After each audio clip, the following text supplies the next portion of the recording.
하나님 아버지, 찬양대 찬양처럼 우리의 도움 되시고 우리를 지켜주시는 은혜로 오늘 우리가 여기까지 왔습니다. 그 도우시는 하나님의 음성 듣기 원하오니 이 시간 말씀 들려주시고 우리 모두가 깨닫게 하심으로 새롭게 시작된 이 한 주간도 주의 능력으로 승리케 하여 주시옵소서. 예수님의 이름으로 기도하옵나이다. 아멘.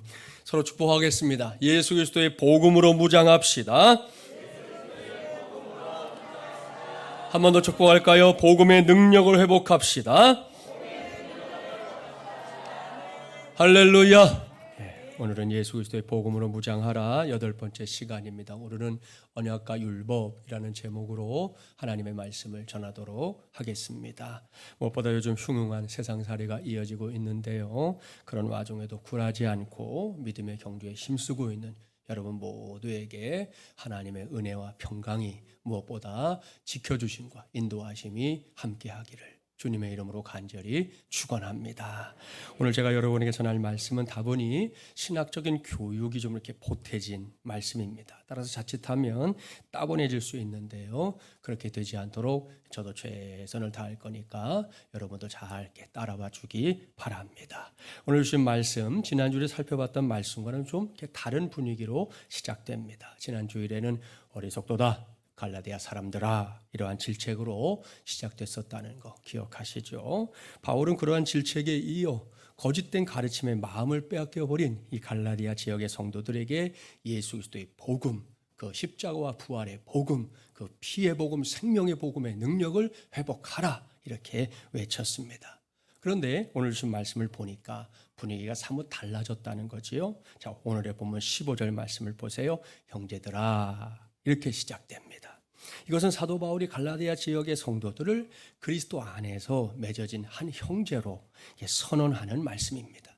예수 그리스도의 피를 함께 나눈 신앙의 형제들이다, 이런 의미지요. 이렇게 귀한 형제애를 선포한 다음에 이어지는 말씀을 볼까요? 이전과 분명하게 다른 분위기에서 사도 바울이 말씀을 전합니다. 더 이상 꾸짖음이 없습니다. 책망도 없습니다. 도리어 매우 차분하게 그리고 논리적으로 하나님의 말씀을 전하고 있습니다. 그런 상황을 전제하고 오늘 말씀을 이렇게 살펴보니까 우리가 이 속에서 가장 많이 등장하는 두 개의 단어를 찾아낼 수 있습니다. 첫 번째 단어는 언약입니다. 그리고 이 단어와 동의어로 종종 이 본문에서 쓰이고 있는 약속이라는 단어도 찾아볼 수 있습니다. 오늘날에는 언약과 약속 두 단어가 거의 한 단어처럼 이렇게 사용되는데요. 헬라어 성경을 보면 그 의미에 분명한 차이점이 있습니다.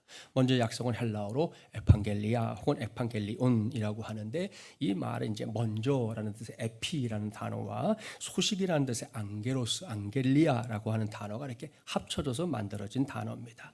그러니까 약속이 뭐냐? 그것은 먼저 내건 소식 혹은 먼저 전해진 소식이라는 뜻이죠. 정리해 보면 아직은 일어나지 않은 사건을 미리 상정해 놓는 것을 말합니다. 우리가 약속할 때 하는 것과 똑같은 거죠. 우리 나중에 그거 하자, 어디 가자 이렇게 약속하잖아요. 아직 일어나지 않았지만 서로가 이제 확인을 해 놓는 거잖아요. 바로 그러한 뜻이 오늘 성경에서도 그대로 약속이라고 번역되고 있다는 겁니다. 그렇다면 언약은 어떠냐? 이 단어는 헬라어로 디아데케라고 하는데 그 뜻은 계약, 유언 등으로 이렇게 번역이 될 수 있습니다. 이러한 단어의 뜻을 보면 언약이라는 게 약속보다는 더 이렇게 강한 의미, 비중 있는 의미를 가진 단어라는 거 알 수 있지요. 왠지 아시죠? 계약이나 유언이라는 건 그 성격에 있어서 단순한 이렇게 약속과는 분명한 차이, 큰 차이가 있기 때문입니다. 무엇보다 그것은 절대 불변한다는 점에서 그렇습니다. 예를 들어 집을 사고 파는 과정에서 계약은 그 어떤 것보다 우선시됩니다. 계약은 법 앞에서도 최고의 증거가 되지요. 따라서 함부로 계약서 작성하는 거 큰일 날 일입니다. 정말 조심해야 하고 신중해야 할 일이죠. 유언도 마찬가지입니다. 우리나라에서는 유언이라는 게 절대적이지 않은 것처럼 보이지만 서양은 다릅니다. 죽은 사람의 유언장이 실정법보다 항상 더 우위에 놓이거든요. 그래서 고인의 유언장이 상속에 있어서 절대적인 역할을 하게 되는데요. 이것이 오늘 주신 말씀에서 언약이라고 번역된 단어의 뜻입니다. 자, 어쨌든 본문에서 이 두 단어가 이제 비슷한 의미로 이렇게 번갈아 가며 사용되고 있는데요. 그래도 이 언약이라는 단어가 가진 뜻을 더욱 우선시하고 있다. 이것은 꼭 기억해 두길 바랍니다. 두 번째 단어, 율법입니다. 이 단어는 우리가 신앙생활을 하면서 많이 들었던 단어 중에 하나입니다. 그렇습니다. 오늘까지 진행된 이 갈라디아서 강해에서 한 번도 빠진 적이 없었던 단어가 바로 율법이라는 단어거든요. 그만큼 빈번하게 우리가 보게 되는 단어인데요. 헬라어로는 노모스라고 합니다. 이 단어는 성경에서 하나님의 말씀인 이 구약의 말씀, 그것도 모세 오경의 말씀을 가리키는 것으로 사용됩니다. 왜냐? 지금 갈라디아서 보고 있는데 이때만 해도 신약 성경 27권이 성경으로 결정이 됐어요? 안 됐어요? 아직 안 됐어요. 정경화 작업이 안 됐기 때문에 신약 성경에서 성경 혹은 말씀 이렇게 나오는 것들은 대부분이 구약의 말씀 혹은 모세 오경의 말씀을 가리키는 것이다. 이렇게 이해하면 절대 틀리지 않습니다. 그걸 기억하시라는 거예요. 따라서 우리식으로 말하면 구약 성경이나 모세 오경을 가리켜서 지금 본문이 율법이다 이렇게 표현하고 있다는 것입니다. 자, 여기까지가 오늘 본문에서 가장 많이 등장하고 있는 두 단어의 뜻입니다. 이러한 선의를 전제하고 이제부터 본론 속으로 들어가 보겠습니다. 오늘 우리에게 주신 하나님의 말씀 크게 이렇게 두 단락으로 나뉩니다. 첫 번째 단락은 15절부터 18절까지의 말씀입니다. 이 단락은 언약이라는 주제를 중심으로 기록된 말씀이에요. 먼저 본문 15절과 16절을 한 절씩 교독해 보겠습니다. 15절 제가 읽습니다. 형제들아 내가 사람의 예대로 말하노니 사람의 언약이라도 정한 후에는 아무도 패하거나 더하거나 하지 못하느니라.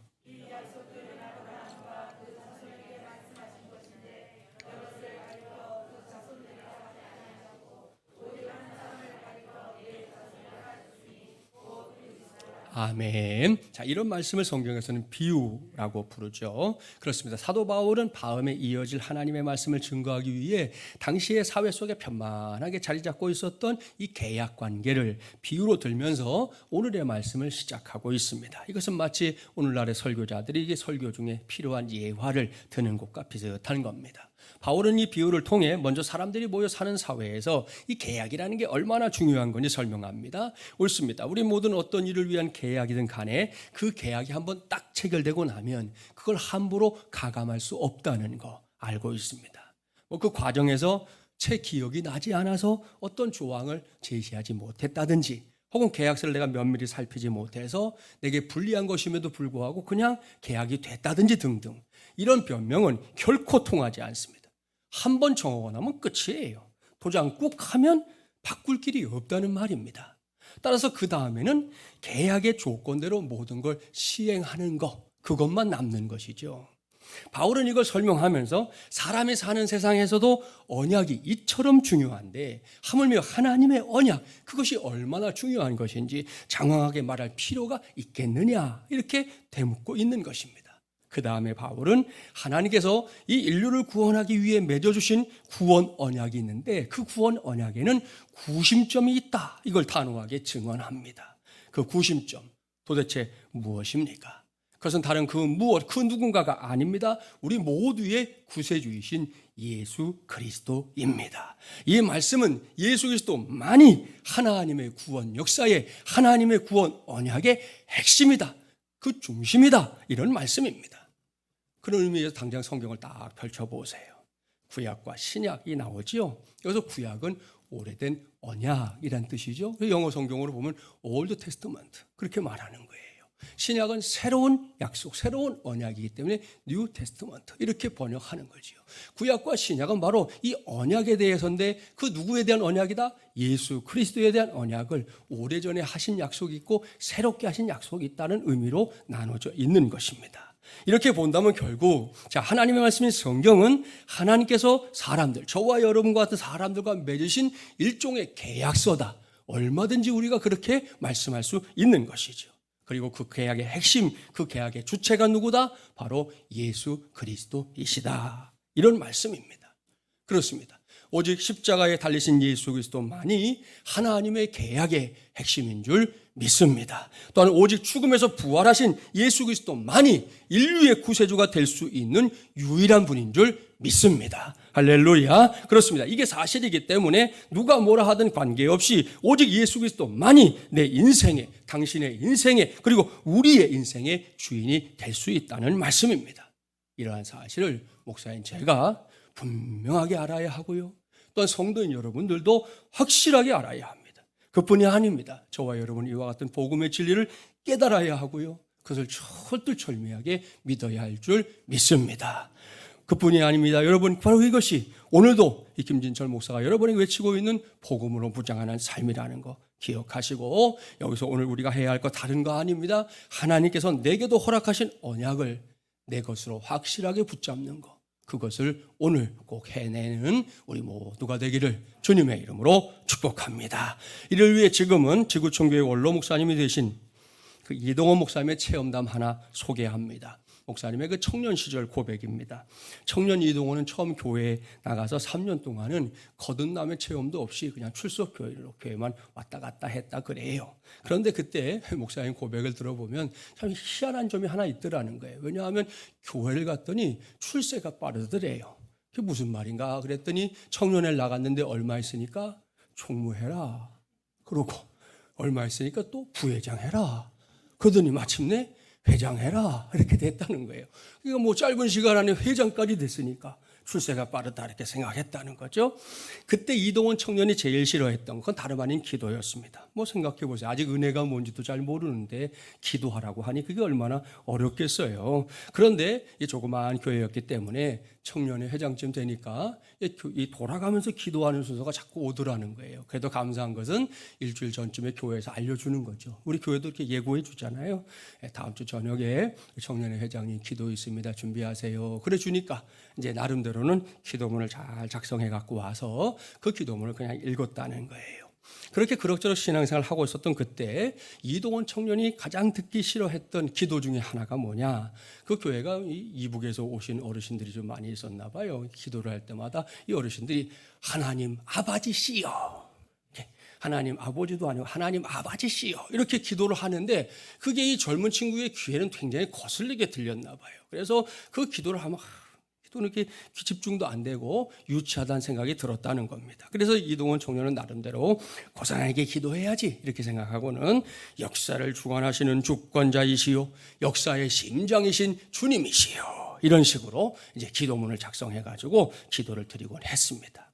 그러던 어느 주일날이었어요. 담임 목사님께서 느닷없이 예고도 없는데 자, 이 시간에는 청년회 회장이 한번 기도해 주십시오 그런 거예요. 당황스럽잖아요. 근데 당황하지 않았어요. 왜냐하면 이동원 청년이 그럴 수 있겠다 생각하고 평소에 기도문을 써서 주머니에 넣고 다녔다는 거예요. 당황하지 않고 다 같이 기도합시다. 그러고 기도하려고 딱 주머니에 손을 넣었는데 아무리 찾아도 안 나오는 거예요. 기도문이. 그래가지고 다른 사람 다 기도하겠다고 이러고 있으니까 얼마나 부담이 됩니까? 그렇다고 자기가 제일 싫어하는 하나님 아버지시여 이렇게 기도하기는 정말 싫었다는 거예요. 잠시 생각하다가 드디어 결심했어요. 그리고 기도했는데 이렇게 기도를 시작했습니다. 오 미지의 신이시여 이렇게 기도를 시작했대. 그랬더니 여러분처럼 뭐 여기저기서 키득키득거리는 소리가 나는 거예요.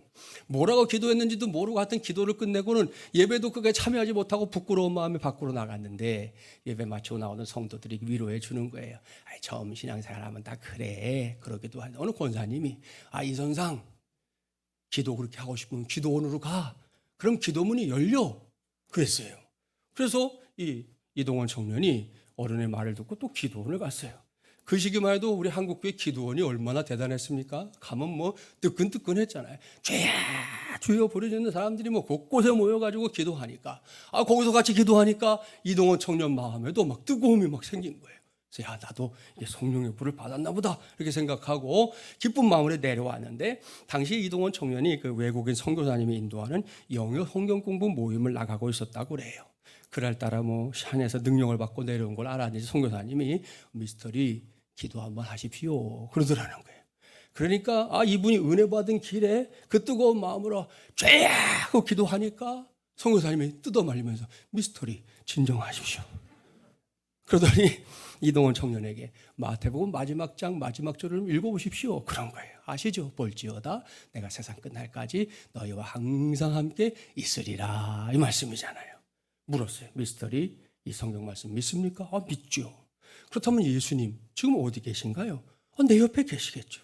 그런데 왜 악을 쓰세요? 그러더니 선교사님이 자기가 기도하겠다고 나섰어요. 이렇게 기도한 거죠.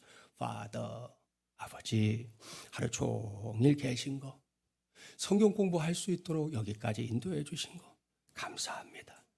우리가 오늘 이 말씀을 잘 깨달을 수 있도록 도와주시옵소서. 이렇게 기도해. 짤막한 기도였는데 이 짤막한 기도가 이동원 청년 가슴을 파고들었습니다. Father.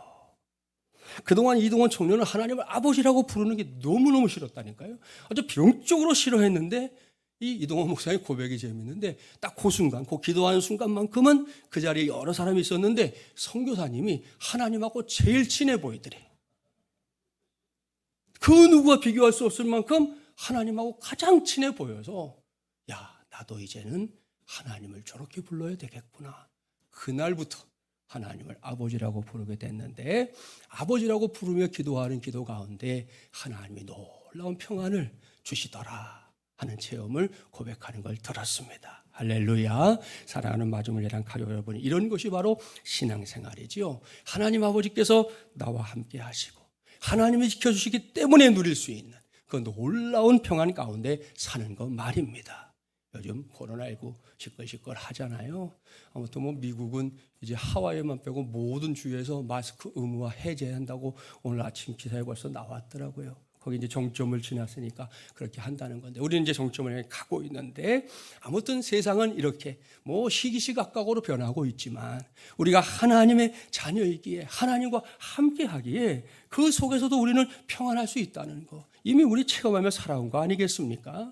그렇습니다. 이것이 우리의 신앙생활인데요. 오늘 본문도 보세요. 사도 바울은 하나님께서 이 모든 것을 예수 그리스도라는 언약의 주체를 통해 우리에게 주셨다.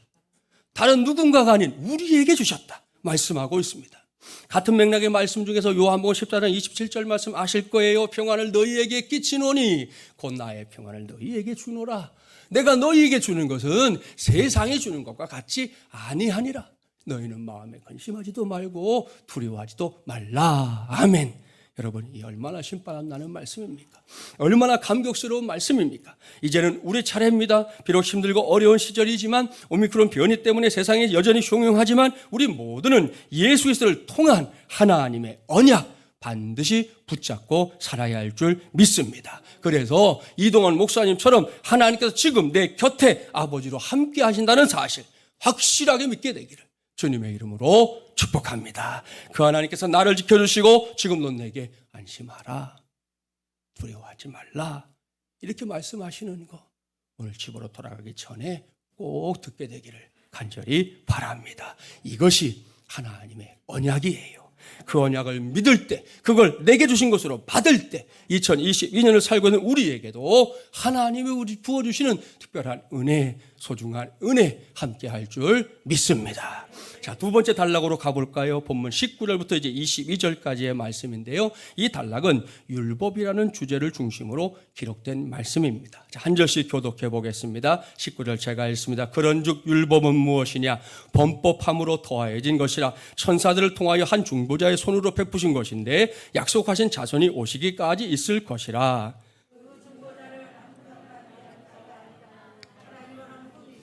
그러면 율법이 하나님의 약속들과 반대되는 것이냐? 결코 그럴 수 없느니라. 만일 능히 살게 하는 율법을 주셨더라면 의가 반드시 율법으로 말미암았으리라.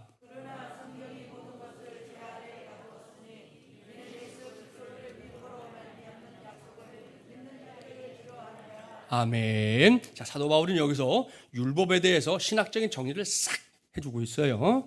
우리 역시 율법에 대해 생각하면서 잘못 생각했던 거, 오해했던 거 잘 정리하고 먼저 알아야 될 게 있습니다. 그것은 원래 하나님께서 이스라엘 백성들에게 율법을 이렇게 주셨을 때 율법도 사람을 구원하기 위해 주신 은혜의 도구였다는 사실입니다.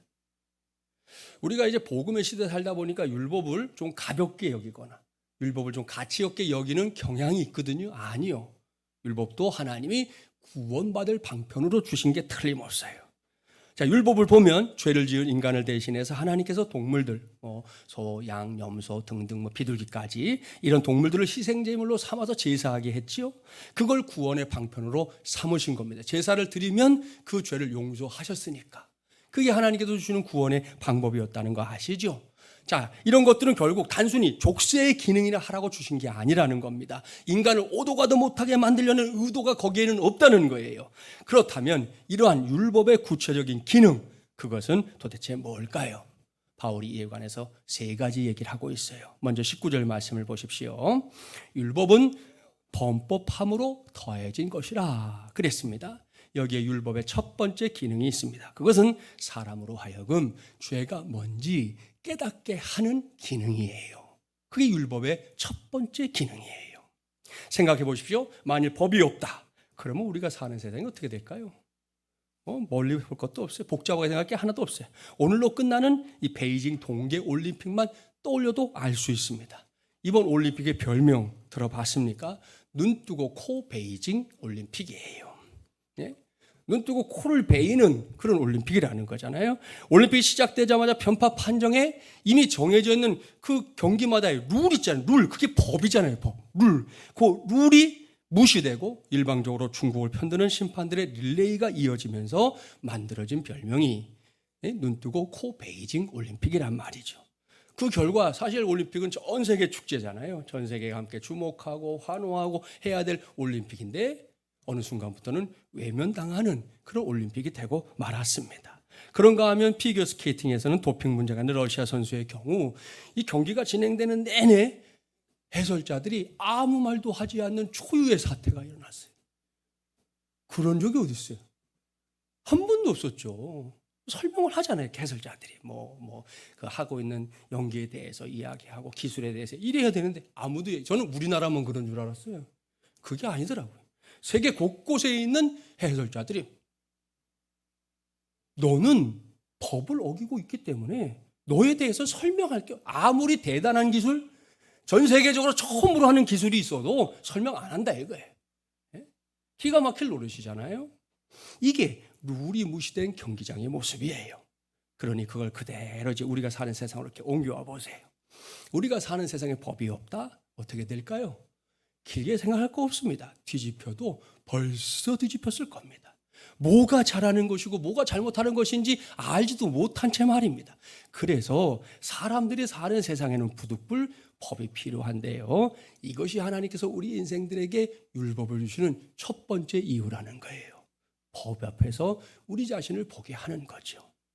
율법의 두 번째 기능이 있습니다. 본문 22절 말씀을 보세요. 성경이 모든 것을 죄 아래 가두었으니 이렇게 말씀하죠. 다시 말씀드리지만 여기서 성경은 구약 성경입니다. 또 구약이 율법이다 말씀드렸어요. 그 역할이 뭐다? 인생들의 모든 것을 죄 아래 가두는 것이다. 이렇게 말씀합니다. 무슨 의미냐? 이 말씀은 율법이 인간으로 하여금 자신의 무능함을 깨닫게 하는 역할을 한다는 거예요. 자, 설명해 볼게요. 예나 지금이나 적지 않은 사람들이 자기 자신의 힘으로 무엇이든 할 수 있다. 이런 착각 속에서 살고 있습니다. 종종 여러분 주변에서도 나는 나 자신을 믿어. 난 내 주먹만 믿어. 이렇게 말하는 사람 만날 때 있죠. 코로나와 함께 살고 있는 요즘에는 이런 사람들이 이전에 비해서 확실히 많아졌다는 거 느끼게 됩니다. 그렇다면 정말 그러냐? 나를 믿고 내 주먹만 믿으면 모든 게 해결됩니까? 아니에요. 그 정말이지 거대한 착각이에요. 누구든지 진정으로 하나님의 율법 앞에 자신을 딱 맞닥뜨리면 그 모든 생각이 얼마나 부질없는 것인지 금방 알게 됩니다. 모르긴 몰라도 이건 저와 여러분의 경험이기도 할 텐데요. 이와 관련해서 우리가 자주 범하는 어리석음이 하나 있어요.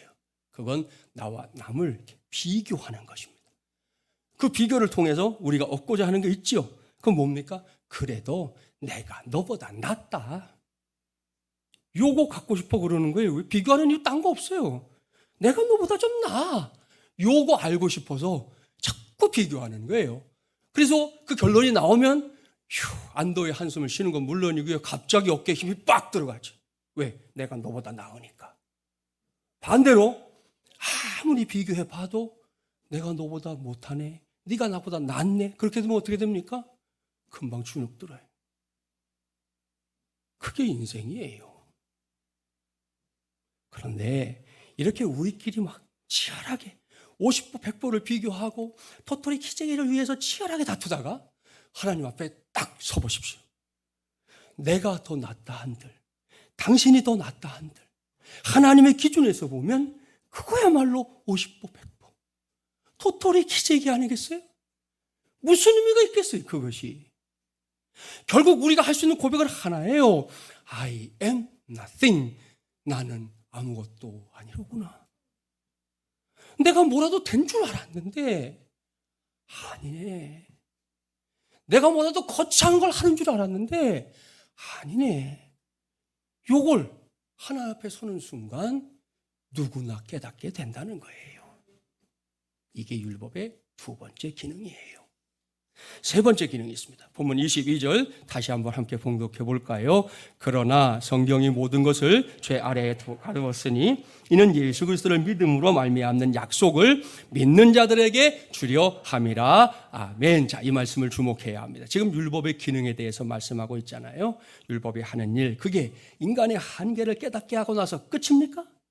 나라는 존재가 아무것도 할 수 없는 존재다, 그런 죄인이다, 이걸 가르쳐주고 끝나는 거냔 말입니다. 아니에요. 바울이 선포하는 말씀에 귀를 기울여야 합니다. 그 깨달음은 결국 우리를 예수 그리스도께로 향하게 한다는 것이에요. 이게 마지막 관문이에요. 무슨 말씀이냐? 조금 전까지는 나라는 존재가 그냥 아무것도 할 수 없는 존재였다니까요. I am nothing. 난 아무것도 못해 였지만 이제는 예수 그리스도 없이는 아무것도 할 수 없는 존재라는 거, 그걸 깨닫게 하는 것이 율법의 기능이라는 거예요. 여러분, 나 혼자 아무것도 할 수 없다는 말과 다른 거예요. 예수님 없이는 아무것도 할 수 없구나. 뒤집으면 예수님이 함께 하시면 할 수 있는 거구나. 이런 인생을 깨닫게 해주는 것이 율법의 세 번째 기능이라는 거예요. 이러한 율법의 기능을 생각해 볼 때 율법은 분명히 하나님께서 인류를 구원하기 위해 허락하신 은혜의 도구 맞아요. 문제는 이 땅에 살고 있는 인생들 가운데 그러한 율법의 요구를 다 행할 수 있는 사람이 단 한 사람도 없다는 데 있어요. 누군가라도 그걸 하면, 따라하면 되겠는데 한 사람도 이걸 해낼 사람이 없다는 거예요. 이게 엄연한 현실입니다. 그런데도 하나님을 안다고 하는 사람들 중에, 하나님을 믿는다고 말하는 사람들 중에 자꾸만 율법주의라는 함정에 빠져버리는 사람들이 있습니다. 이런 사람들의 특징이 뭐냐? 자꾸만 뭘 하면서 그걸 자신의 공로로 쌓으려 한다는 거예요. 내가 어떤 일을 했어요. 내 공이야. 내가 뭘 이루었어요. 내 공이야. 자꾸만 사람들이 잘했네. 내 공이야. 자신의 공로로 쌓아가려고 한다는 겁니다. 그리고는 그걸 구원받을 수 있는 자격이다 생각합니다. 가톨릭 교회를 비롯해서 이런 성향을 갖고 있는 종교들이 세상에 여럿 있거든요. 이건 매우 위험한 생각입니다. 반드시 뒤집어야 할 생각입니다. 왜냐? 내가 생각할 때 공로에 해당하는 거, 우리끼리는 공로라고 말할 수 있잖아요. 저분이 신앙생활에서 이만한 업적을 세웠어요. 그러면 훌륭하다. 선교사님 훌륭하시다. 이렇게 우리가 말할 수 있잖아요. 공로인데 똑같은 공로가 하나님이 보실 때에도 공로냐 이거예요. 우리가 말하는 공로가 하나님의 시각에서도 공로냐? 아니에요. 하나님이 보실 때는 여전히 죄인된 인생이 행한 행위에 불과한 거예요. 공로가 될 수, 그러니까 구원받을 조건이 될 수 없다는 말과 같은 말이죠. 그러니 여기서 깊이 생각해 봅시다. 어떻게 해야 우리가 잘못된 율법주의에 사로잡히지 않고 성경이 말씀하는 언약의 사람, 복음의 사람으로 살 수 있을까요? 이를 위해 우리가 반드시 해야 할 거 제시하는데요. 그것은 깨져야 한다는 겁니다. 우리 안에 영적인 깨어짐이 필요하다, 이런 말씀이에요. 이런 점에서 우리는 흔히 자막에 나오는 것처럼 맞으면 깨진다, 이런 생각이 많아요. 그래서 너무나 두터운 자아를 깨기 위해서는 시련과 고통이 필요하다, 이런 말 하는 사람들이 많습니다. 충분히 수긍이 가기도 합니다. 실제로 어떤 사람은 병으로, 어떤 사람은 경제적인 어려움 앞에서 깨지는 경우가 있어요. 굉장히 자신만만했는데 뜻하지 않던 병이 찾아오면 사람이 탁 꺾여버려요. 또 경제적인 문제가 생겨보세요. 우리 IMF 시절 겪었지만 그때 다 중산층들이 와르르 하면 모두가 다 깨져버렸어요. 요즘에는 어떤지 모르겠지만 제가 신학교 다닐 때 보면 신학교 안에 꼭 이런 사람이 몇 명씩 있었어요. 이렇게 말하는 사람들. 나는 하나님께 온통 얻어맞고 신학교에 왔다. 그런 분들이 꼭 있어요. 학년마다. 저는 그게 좀 불만이었거든요. 아니 무슨 하나님 폭군입니까? 맨날 하나님 두들겨 패가지고 신학교나 보내시는 분이에요. 근데 그렇게 말하는 사람들이 있으니까 뭐 인정해 줄 수밖에 없는데, 아무튼 성경을 봐도 맞아서 깨진 경우들은 있습니다. 탕자 아시죠? 그는 아버지의 품을 떠나서 허랑방탕하게 지냈습니다. 타국살이 했는데요. 처음엔 좋았죠. 아버지에게 뜯어간 유산이 있었으니까 돈 펑펑 쓸 땐 좋았는데 다 쓰고 나니까 이웃이 쥐염 열매라고 이 돼지나 먹는 열매 하나 주는 사람이 없는 거예요. 그렇게 처절하게 깨졌을 때 생각난 사람이 아버지였고, 아버지의 품에 이렇게 돌아오지 않습니까? 그 과정을 우리가 한번 생각해 보면 참 아프다, 그런 생각하게 됩니다.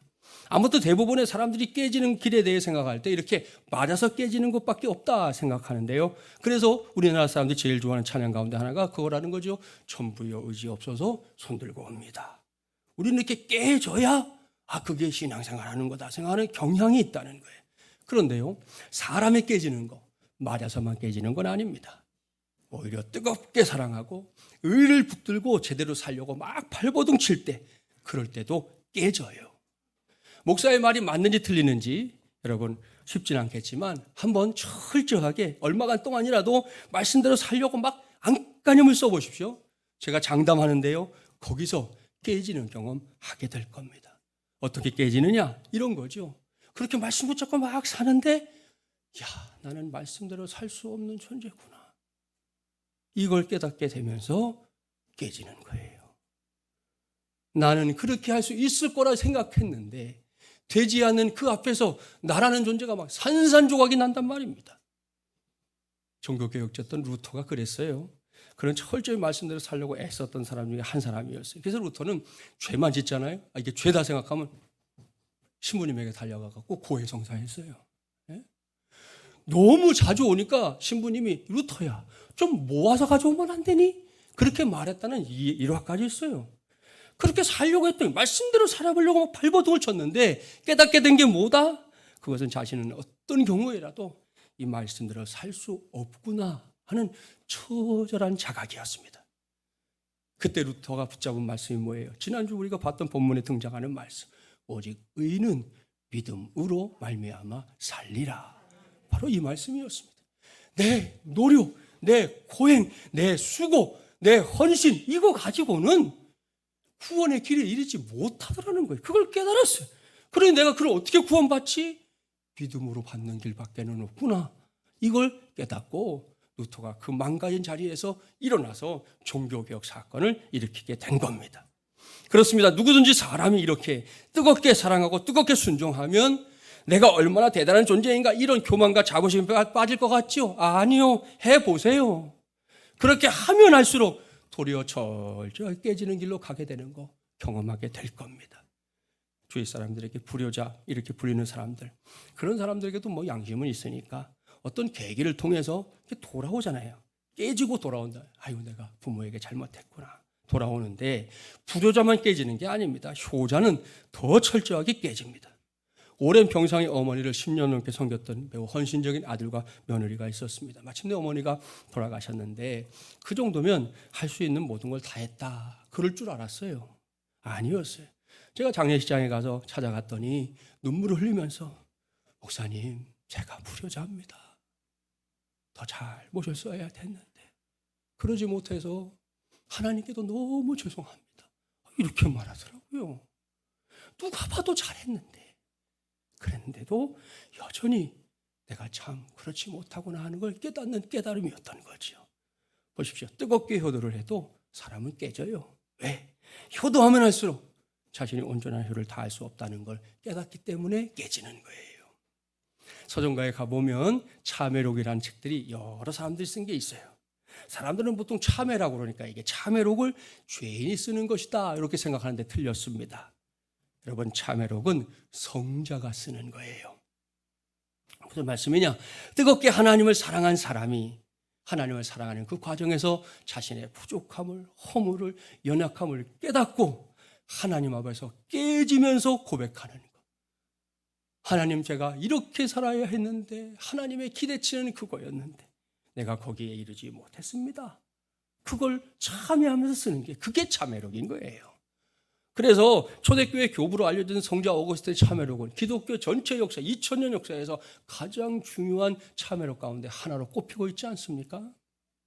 사랑하는 마중물이랑 가족 여러분, 여기서 귀를 기울이십시오. 누구든지 이렇게 깨질 때, 그럴 때 비로소 하나님의 은혜와 능력이 내 안에 스며들 수 있다는 거, 나아가서 차고 넘칠 수 있다는 거 꼭 믿게 되기를 주님의 이름으로 축복합니다. 그런 관점에서 자기 자신에게 질문해 보십시오. 왜 내게는 지속적으로 하나님의 은혜가, 하나님의 능력이 임하지 못하는 겁니까? 맞아서 깨지는 것 외에는 깨지는 길을 모르기 때문입니다. 왜 믿는다고 하면서도 우리 자신이 메마르고 거칠어지는지 압니까? 내 안에 예수 믿은 이후에 더 이상의 깨짐이 없기 때문이에요. 왜 신앙생활의 연륜만큼 나의 신앙이 자라지 못하고 있는지 압니까? 예수 그리스도의 복음 앞에서 내가 철저하게 깨져본 경험이 없기 때문이에요.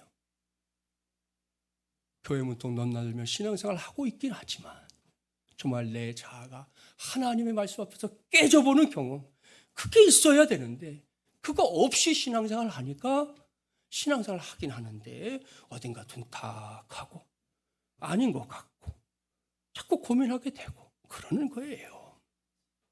같은 맥락에서 우리는 율법이 아닌 율법주의의 폐해를 바르게 알아야 합니다. 율법은 말씀드린 것처럼 하나님께서 구원의 도구로 주신 거예요. 틀림없어요. 근데 율법주의는 하나님이 주신 게 아니에요. 사람이 만든 거예요. 자, 그런 관점에서 우리의 신앙생활 점검해 볼까요? 혹 하나님 앞에서 나를 신경 쓰기보다 사람들 앞에서 나를 신경 쓰느라 정신이 없습니까?